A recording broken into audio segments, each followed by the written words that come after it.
From wherever you're watching us from, welcome to KBC's Lunchtime News. On this, the Labour Day itself that has just concluded its proceedings here in the capital, and we'll be telling you shortly what the head of state had to say. Talk to us on our social media platforms at KBC Channel 1 and at Abdiaziz Hashim 2 as well. We'll be sampling some of your thoughts on this Labour Day. The sign language interpreter at the bottom end of the screen is Byron Bully. Let me inform you what has transpired in the capital, where President William Ruto has just announced the removal of all taxes on pension and gratuity payments during the Labour Day celebrations held here in the capital.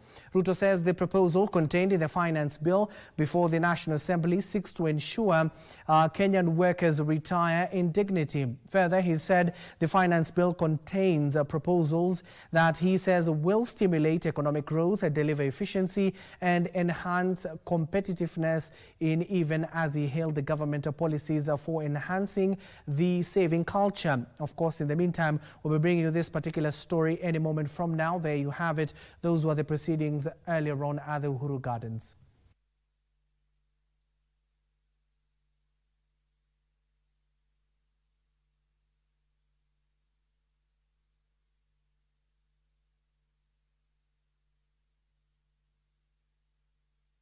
Notably, to improve workers' take-home pay, employers will now be required to apply eligible tax relief and exemptions directly when calculating pay as you earn, a significant shift from the current system where such reliefs can only be claimed from Kenya Revenue Authority.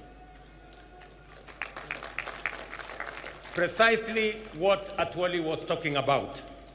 All pensions and gratuity payments for both the public and private sector will now be tax exempt.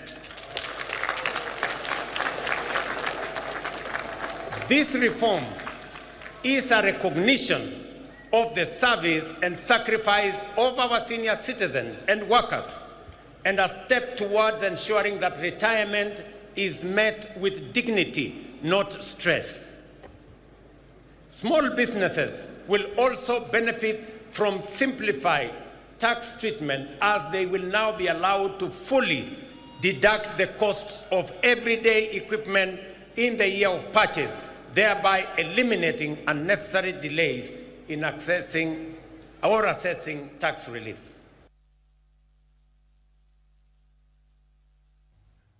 We'll be telling you more in our subsequent bulletins. Now to a developing story here, where the National Police Service says preliminary investigations reveal that the fatal shooting of Kasipul Member of Parliament Charles Ogondo Were was premeditated and executed with precision. The Inspector General of Police, Douglas Kanja, said the shooting at the City Mortuary roundabout Wednesday night is currently a matter under active investigation, asking anyone who have witnessed the shooting to come forward. So far, no one has been arrested. His death comes barely 2 months after the legislator had expressed fears that his life was in danger. After participating in what will be his last session of the 13th Parliament before legislators embarked on a month-long recess. Mr. Speaker, I think there's some very urgent and sad information that is coming through, and I'd request that we adjourn the House. In relation to a member, I don't want to say it because it's not gone to the public, but I'd request maybe that I stand on and call quorum. The late Member of Parliament Charles Ogondo Were left the precincts of Parliament a few minutes after 7 p.m. in a white Toyota Crown vehicle number plate KDM 783A. Not knowing what will befall him, the 46-year-old lawmaker, alongside his driver and bodyguard, were caught unawares at the City Mortuary roundabout at exactly 7:30 p.m. when a gunman opened fire. Witnesses say the pillion passenger dismounted and approached the car as it stopped at the traffic lights. It is then that he shot the legislator, who was seated on a passenger seat next to the driver. He fired 6 bullets, perhaps meant to eliminate any chance of survival of the legislator, before jumping onto the motorcycle and speeding into the darkness. The incident, which took less than 5 minutes, left the driver and his bodyguard unhurt. It is then that they rushed the MP to Nairobi Hospital, where he was pronounced dead on arrival.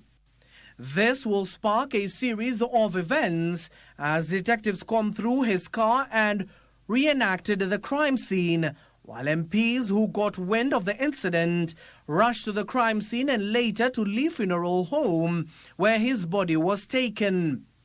Inspector General of Police Douglas Kanja was at the hospital and Lee Funeral Home alongside DCI boss Amin Mohammed, affirmed that a manhunt for the suspect has begun, citing the incident was premeditated and well planned. President William Ruto has since sent his message of condolence to the family and called for a thorough probe. In February this year, the late Kasipul legislator, in an interview with KBC Channel 1, said his life was in danger. In a funeral in Yatindo, immediately I arrived there before even praying. One of the notorious criminals who comes from Kachin, called a boy, stated that I will not talk there. Families and friends are gathering at his Nairobi home to condole with the family.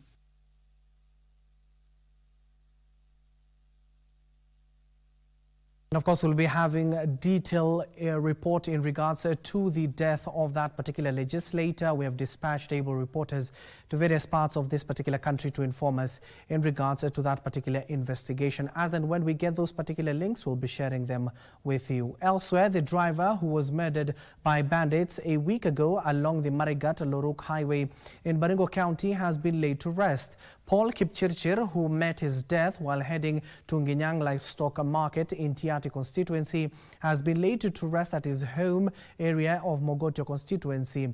Area leaders led by Mogotio lawmaker Ruben Kiborek and Baringo County Member of Parliament Florence Jematia called on the government to carry out a forceful disarmament of the area to end incessant cases of banditry. His fellow drivers faulted the government's decision to arm the National Police Reservice NPR, claiming they are using the government guns to kill innocent Kenyans. To ask the government to do 2 things. One, ile mambo ya NPR ilipeanwa. Option number 1, wafanye revetting. Sababu umepeleka mtu training, he still not experienced kama police, ukapatia bunduki baada ya 1 month training. Nataka niombe serikali wafanyia vetting afresh. Sababu hiyo bunduki walipewa jikinge, but some of them are indisciplined and they know. Ujinga ya kusimamisha watu barabara ati Loberer. Loberer unapata mbuzi ya nani hapo? Ati unasimamisha mtu Loruk.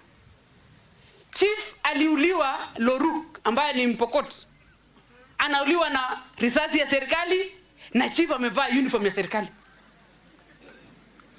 Hiyo ni ujinga gani tunajiletea hapa? Wale viongozi ambao wako wanachochea watu, hata kama ni nani, au watu wachunguzwe, na kama wako ndani wakamatwe wote waingizwe ndani. Ndio hii maneno iweze kuisha. Kwa sababu huwezi kuchochea watu ndio uchunge kura.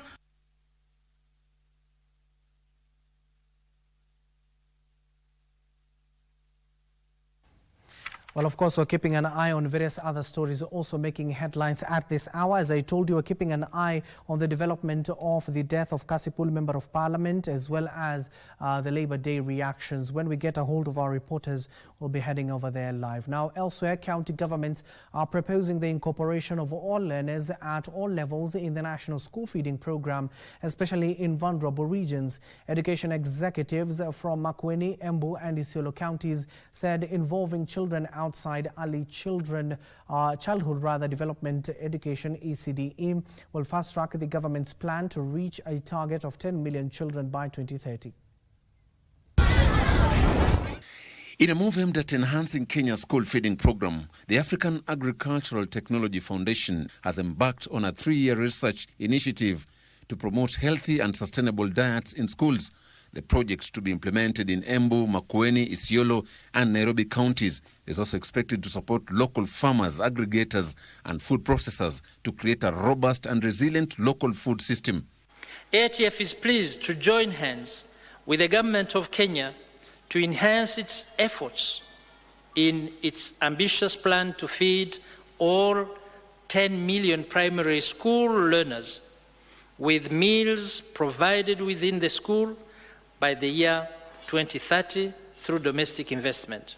What are those foods that are actually landing on the plates of these learners? Are they nutritious? Are they contributing towards the nutrition outcomes of the children? While emphasizing the importance of education and nutrition in shaping the future of the country's youth, AFT Executive Director Dr. Canisius Kanangire said the program will create sustainable procurement structures that will benefit both school children and local communities. But we call it homegrown because here we want to encourage local communities to contribute to this program, actually to be the one contributing with different agricultural activities that they have. They will produce all the ingredients which will constitute the food of the school children. County education executive officers from the 4 counties in which the initiative will be implemented called for enhanced funding of the school feeding program to benefit learners not only in primary schools but also in colleges. We are cognizant of the fact that an empty stomach, you cannot listen. So the appeal is to look at school feeding holistically of all the children within the school setup.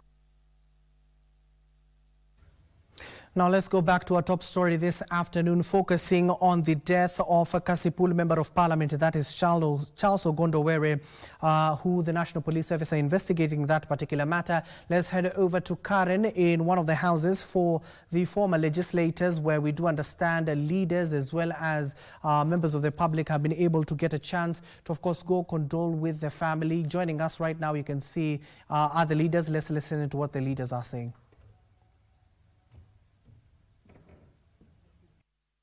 I would not want to say that we are managing in a manner that is convincing. It is disturbing, quite disturbing in mind and in soul, and especially as parliamentarians whom we were with, Honorable Sir Charles Ogondowere, up to 7.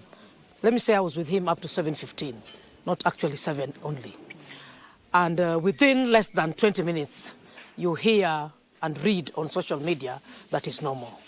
We want to say that the death that has occurred, I urge and I voice out and support all leaders, and as Kenyans, we have to live in harmony. We have to live in peace. We are not coming to terms, but we are praying that the family may be comforted. It is not an easy moment, and to any other person, such kind of death is not right death. God designs somebody's life when you're given birth to the world. And we should not have such kind of hyenas kind of action. It is not worth it. For whatever person, whether leader or not a leader, it is not right, and we condemn it. Thank you so much. Honorable Before we come back to you, Governor, let's just bring over the Well, you can see those are live images from Karen, one of the homes of the late legislator. Let's go back and listen into more leaders as they continue to condole with the family of the late legislator of Kasipul. Of course, you can see there we do have the Member of Parliament, that is Peter Kaluma, alongside other leaders as well as the Governor. Let's listen into Peter Kaluma. Position where I've been appointed by the Speaker of the National Assembly and the head of the institution of Parliament, the Right Honourable Dr. Moses Masika Wetangula, to lead the team of MPs in preparing for the burial and the last send-off of our brother, the Honourable Charles Ogondowere. And that is what we have to do currently. The Speaker's condolences have been officially relayed to the family and to the nation. And we continue to relay it. This death has hit Parliament in a very hard way. Charles Ogondowere is a person all members of Parliament referred to as Sir Charles. So honourable, no conflict with anybody, always very lively. And he was a second-term member of Parliament people just remember him as MP for Kasipu, but they are forgetting that he was also sitting in the leadership of Parliament, having been elected by members of the committee in charge of cohesion and equal opportunities to be the vice chair. Yeah, so this has hit Parliament very hard. More so for us who were with him up to that yesterday. Just a few minutes, not even an hour, before he met his death. We are saddened as members of Parliament by the casual manner in which the life of a whole member of Parliament was taken on a public road with so high traffic, both human and vehicles. And I'm joining the others in requesting the police that for once, please go to the bottom of this. And we don't have time. Let it be as fast as possible. From the end of Parliament, the colleagues in Parliament and with the family in mourning, we have constantly signified their, cries with the family, and we are going to do what we can do to secure that we walk with our brother this last part of the journey. And we have the commitment of the Speaker to do our best that the dignity of Parliament around the last journey of our brother is upheld. Yeah. Thank you, Kaloma. Probably one question. This matter is the second to happen after the death of Honorable George Mushai.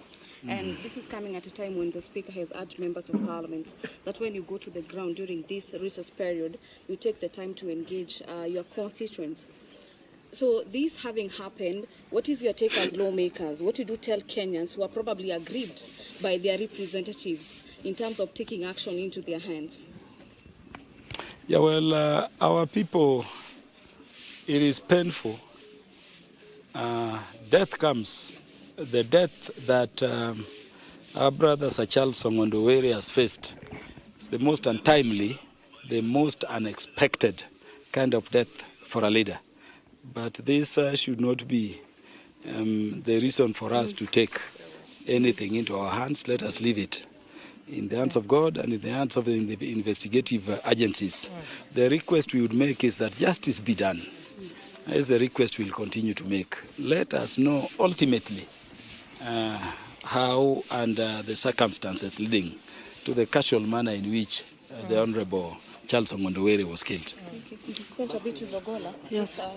The death of our brother Mheshimiwa Ongondowere is not only a loss to the people of Kasipul and Homa Bay County, but even to the loss to the party ODM. Ongondowere had a life that cut across the National Assembly and the Senate. Just this morning, a number of people have called me, a number of senators, just to condole with ourselves.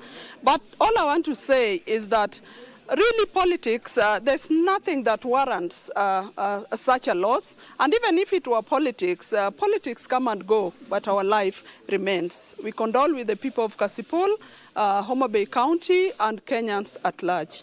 Thank you. Thank you so much. The family, please. Do you have a representative from the family? Family. You want to say something?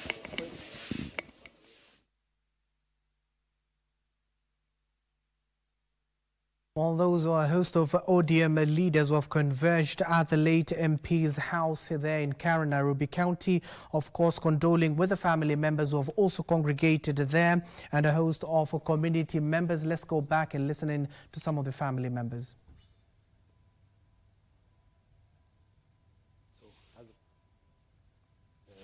For the death of Dad.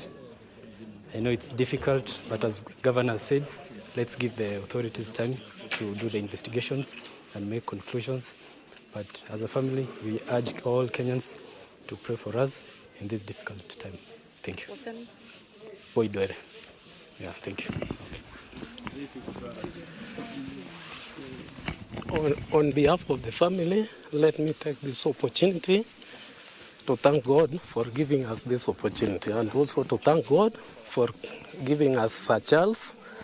And also let me also take this opportunity to thank God for having taken Sir Charles. It's God who creates and it's God who takes. On behalf of family, let me take this opportunity also to thank Parliament under Mheshimiwa Pondo Kaluma and our Governor Gladys Wanga for having standing with us since yesterday during this difficult moment. Sir Charles has left us a big gap. He has been a gap. He has been a fellow of the family. He has been an advisor to us. And we as family, we have lost a man. Let me take also opportunity to thank the Kenyans and also to advise them to pray for us during this difficult moment. I'm Luke Were. I'm a brother. Thank you. Thank you.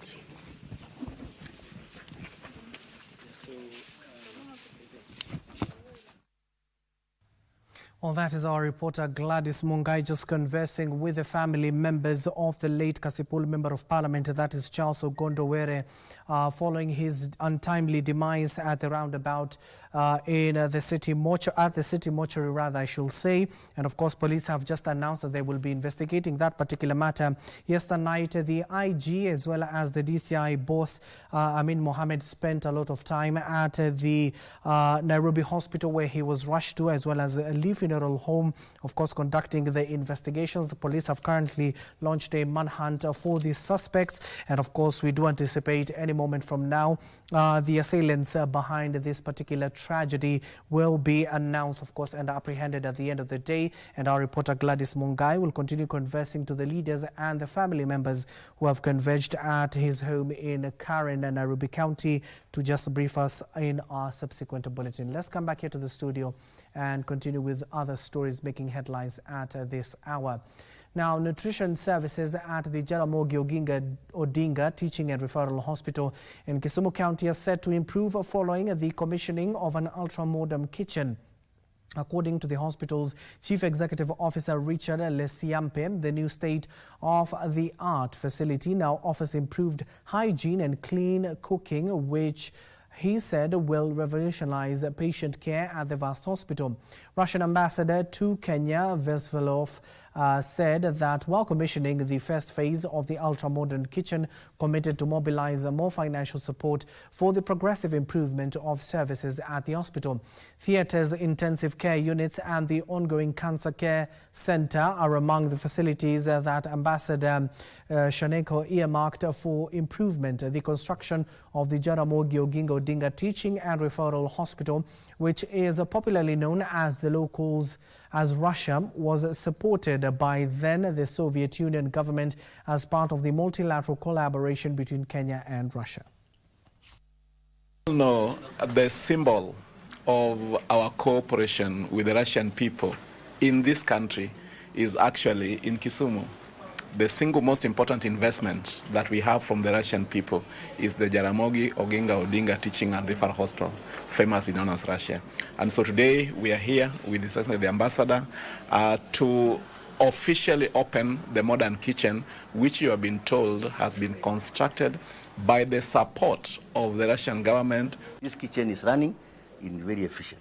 The most important drug on earth for patients is food, and nutritious food done in very hygiene environment, and that's what we have been done here. My government will continue its efforts in expanding cooperation with Kenya, not only in medical sphere, but in the areas of education, economy, investment. Well, that's why I am here. Beyond today's ceremony, I had a finding tour around the Kisumu County in some Vihiga and Siaya. The government plans to review the Copyright Act to protect content creators from piracy and intellectual property theft. Now, Principal Secretary, State Department for Youth Affairs and Creative Economy, Fikirini Jacob, says the government will introduce a creative economy bill which aims at protecting originality and promoting the intellectual property rights of Kenyan artists. The bill also seeks to regulate the sector in a bid to boost funding for young creatives. He spoke during the MultiChoice 30-year celebration with a customer appreciation campaign. We have a responsibility to at least offer training skills to the new entrants in the game so that then we can ensure sustainability and continuity of this industry. The State Department has in place right now and awaiting execution. Of course, we are waiting to take it to stakeholder engagement, that is public participation, the Creative Economy Bill and Policy. And what we are doing with this Creative Economy Bill and Policy is we are bringing a platform where we can have regulation and the industry management.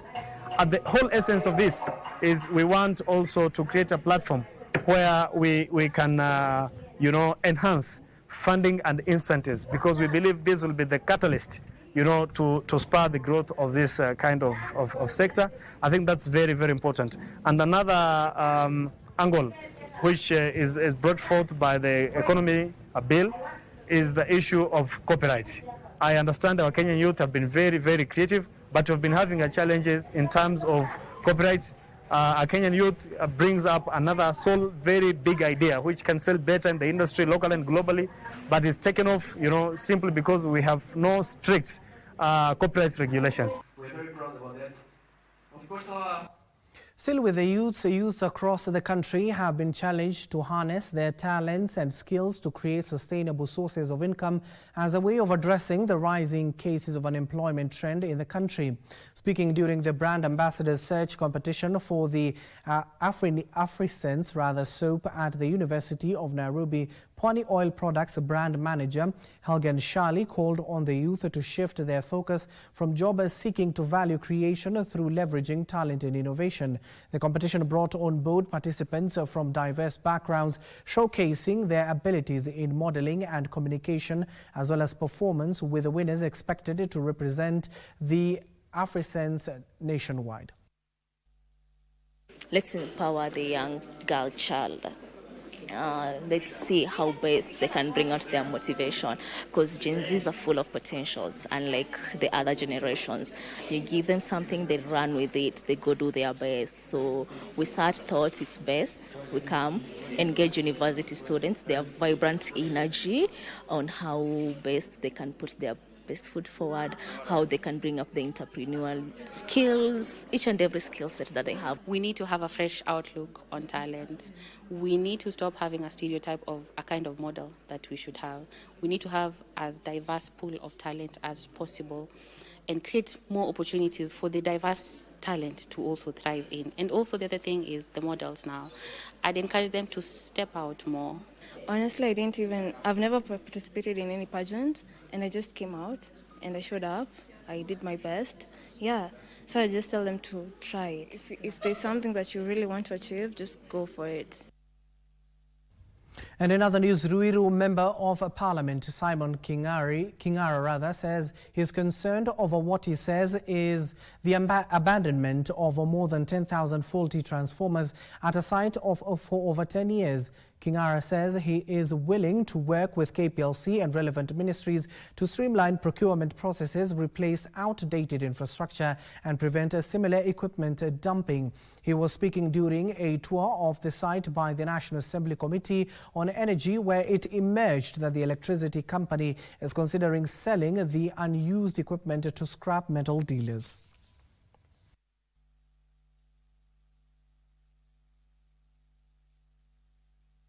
Kuna watu wengi wanalia, hakuna transformer imeharibika, transformer imekawia, transformer imeenda kutengenezwa haikuji, na tukaona kama kamati kutuje tujue ni nini hasa inaendelea kuhusu transformer.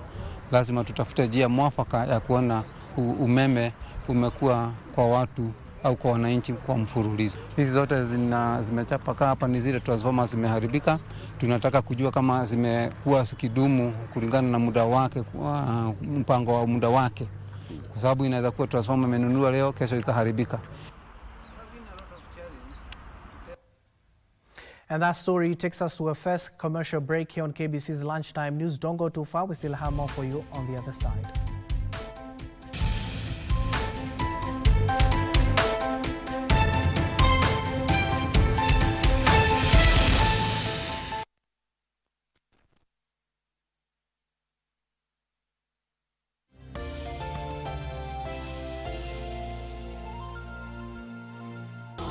Jamani ni Mungu tu, ni nani huyo? Ni Mungu discuss on something that has been a topic of discussion. We are looking at the concept of betting, how to deal with the gambling. I don't want to call it a gambling spirit, but how to deal with that nature and attitude and habit of gambling. So gambling ni kitu nilianza kitambo, but hapo naweza sema siku bado najijua. Au unajua ni gambling? Sikuwa najua ni gambling. Nashinda kidogo lakini yenye na lose mzee, ikikuja kunipiga na nipiga serious. The Bible says he has come that you may have life and have it in abundance, but also the devil comes to kill, steal and to destroy. What are the effects of your gambling? If you look at it in the big picture. Yes. You've lost 25,000. A million people have lost 25,000. To who? And who gained? To the system. Nilikuja nikawachana na betting, but unaona hiyo dent ya sis kutoenda chuo, ile lose relationship na wale wasi. So I think ni ska bado iko.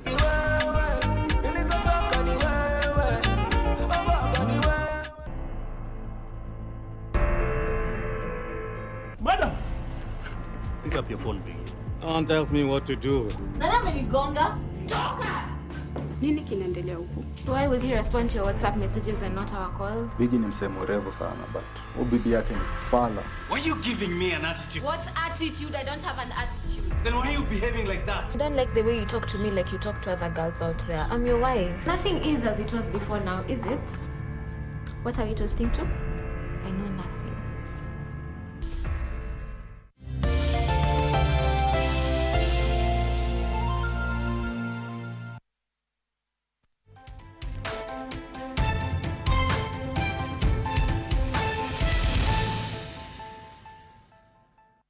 Back and thank you for staying with us. Now, Lands Cabinet Secretary Alice Wahome now says the affordable housing program is not unique to Kenya or President William Ruto's administration, but a program that aligns with global demands pressure to address informal settlements in urban areas. Speaking during a seminar hosted by the Law Society of Kenya, LSK, in collaboration with the University of Nairobi Faculty of Law, CS Wahome announced the formation of a special committee to resolve issues related to public land, particularly where affordable housing projects are located, an area of a growing public interest and concern. The Cabinet Secretary assured the public that the ministry, in conjunction with the National Land Commission and through public engagement, will issue individual sectional titles to home buyers under the Affordable Housing Initiative. Countries are having great pressure to deal with the informal settlements in towns, because the continued informal settlements in towns also help in rating, bringing down the rating of a country, because you can't be living in a slum, maybe 90% of your people, and then you are claiming to be number one in terms of economic development, or security for that matter, because people there then become vulnerable to other vagaries of life.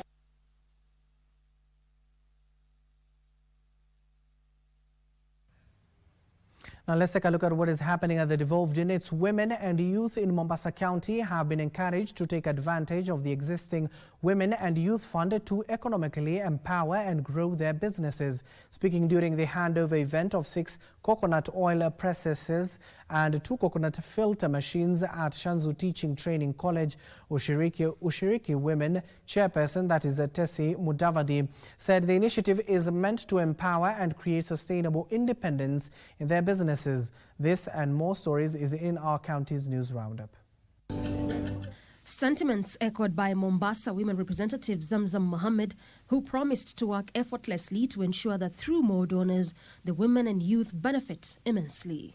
Tafadhali wa mama, take advantage of these institutions that the government has put in place to better yourself.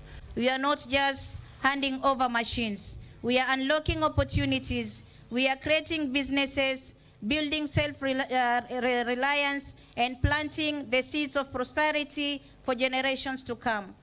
Elsewhere, Kisumu City is set for an ambitious, inclusive sanitation rollout that will improve sanitation and sewerage connections from the current 61% and 14% respectively. Sanitation is about dignity, and as Kisumu Water, we are excited that finally we have a citywide inclusive plan that looks at holistically at the whole sanitation value chain. And And the Kenyan National Union Teachers National Chairperson Patrick Munuhe has urged the government to expedite the release of capitation to ensure smooth operations. This one makes most of our head of institutions to have a lot of problem because they never cleared the debts, and this one is creating some kind of animosity between now the stakeholders. In Nyandarua County, the officer commanding Mairo Inya Police Station, Muniu Njoroge, has bowed down to pressure, saying he is ready for a transfer following demands from local traders who complained of escalating insecurity. Juzi nikiwa hapa Rasia mwezi wa 11, maduka zenu huku mpaka kanisa, kila mahali kuna tolewa nyaya za stima. Mimi mwenyewe nilienda na nikashika yule mwenye kwa nikafunga, saa hizi duka zinatongwa za stima, kibo za stima inatolewa. Mimi niko tayari kuenda kama mnitaki.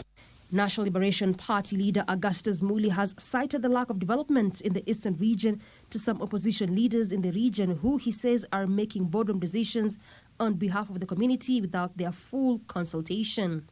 Watu wanakaa kule kwa maofisi, wako kule Nairobi, wanafanya ma press conference, wanasema kamba wanataka hii, wakamba wanataka hili. Lakini tukiongea na watu kwa ground, mambo ni tofauti sana. Watu Ukambani wanataka maendeleo. Finally, the Commission on Revenue Allocation Chairperson CPA Mary Wanyonyi Chebukati held a meeting in Machakos County to sensitize counties on best ways to safeguard locally collected revenue. Elsewhere, Kiharu Member of Parliament and former chair of the National Assembly Budget and Appropriations Committee, Didi Nyoro, has warned that Kenya is on the brink of a debt crisis, urging immediate reforms in public finance management. He revealed that over 1 trillion shillings from the upcoming June budget will go towards interest payments alone, while the government plans to borrow an additional 900 billion shillings this year. At the same time, Nyoro called on the Ministry of Interior to revise its budgets to include a monthly stipend for Kenyans' 45,000 village elders, whom he described as the backbone of grassroots governance and security. Nyoro pledged to champion both issues in Parliament, calling for a balanced budget that tackles the country's fiscal challenges while supporting key contributors at the grassroots level.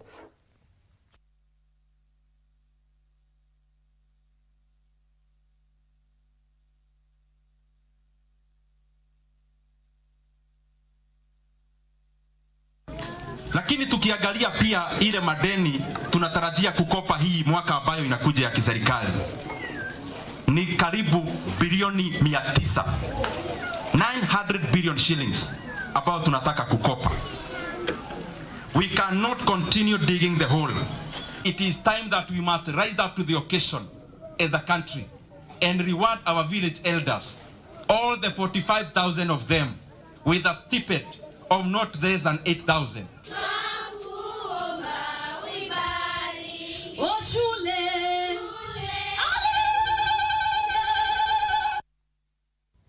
Kenya is making significant strides in developing a blue economy, which is being recognized globally as a key driver of sustainable growth and development. At this year's Ocean Conference held in Busan, South Korea, Kenya was recognized as a rising nation in its drive to make the ocean safe for current and future generations. Mining, Blue Economy and Maritime Affairs Cabinet Secretary Hassan Ali Joho said the honor presents Kenya with an opportunity to foster a global dialogue rooted in shared responsibility and deeper commitments to the oceans. Joho was accompanied by Blue Economy PS Betsy Muthoni Njagi and a host of officials from the ministry, with many praising Kenya's role in turning the sea into a source of a livelihood.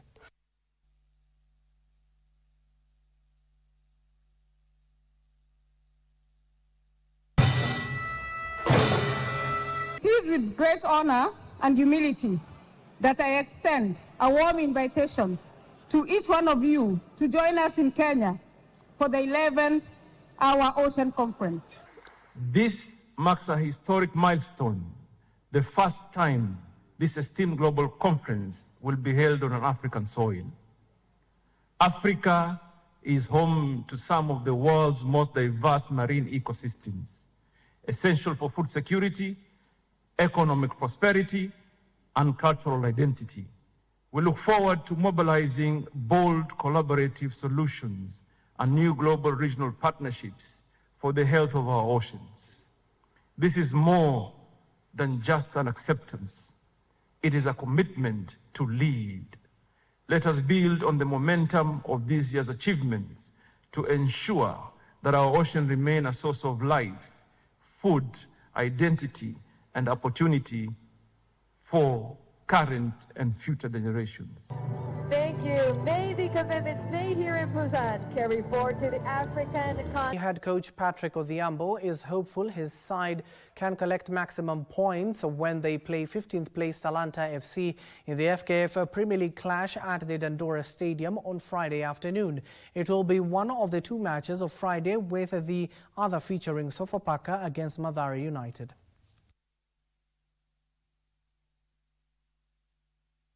KCB have their eyes set on a move up to 5th position from 7th on the FKF Premier League table with a win against FC Talanta on Friday afternoon. The Bankers lost 2-1 to league leaders Kenya Police last weekend, leaving them 7th in the standings with 41 points after 28 matches this season. Having crashed out of the FKF Cup to 2nd Division 1 side Nairobi United, Odhiambo's men can only fight for the top 4 as the league title looks out of sight. It's going to be a hard one, because Talanta are fighting relegation, and they are not consistent in their results. Sometimes they win, sometimes they draw, sometimes they lose. And if you look keenly, they win in the bigger teams. The bigger teams, when they play the bigger teams, they win. Defender Nation Alembi and striker Philemon Nyakwaka are set to miss Talanta's fixture due to illness. Preparation tuna prepare poa. Ukiangalia last game at least tulianza kufunga wa kwanza. Na feel game ilikuwa more intense na tulikuwa tumeprepare vizuri. Kwa mimi na feel game ya kesho pia najua tuta come out victorious. Tuna prepare poa venye wanacheki mazoezi yetu ya leo. Goalkeeper coach Samuel Koko and Manzur Okwako are also away with the Kenya under-20 side in Egypt for the under-20 Africa Cup of Nations tournament. Brian Olango will start in goal, while Kevin Okumu, Nation Wekesa, Maurice Owino and Hanif Wesonga will feature at the back line. In the midfield area, Michael Mutinda, Dennis Maruti and Derek Otieno are expected to start.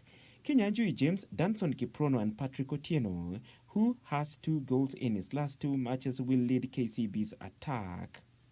The second game on Friday will be between Sofapaka and Mathare United.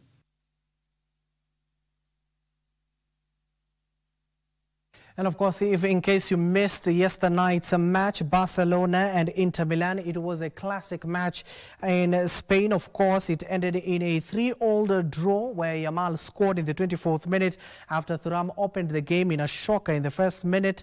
And Torres, of course, scored in the second for Barcelona, while Dumfries came back and scored his first goal and then followed up the next one in the 63rd minute. And then an own goal was scored in the 65th minute. That is where Barcelona got their third goal, ended in a 3-3 draw in the first leg. The Europa League is back this evening, and of course Man United have travelled to Athletic Club. Let's see what happens there. Spurs are going to face the London Stadium Bordeaux Glimt, a team there that has a very hard name. We will see what will happen there as well.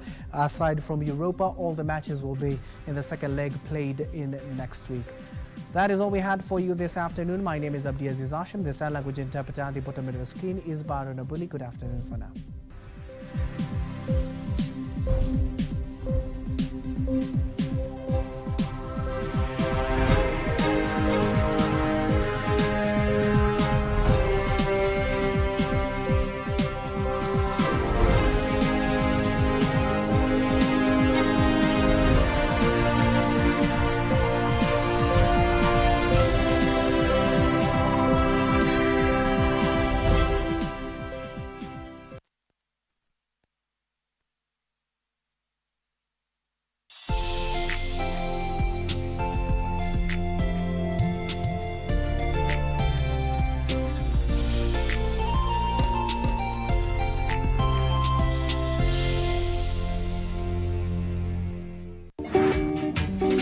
Mimi ni ng'ombe.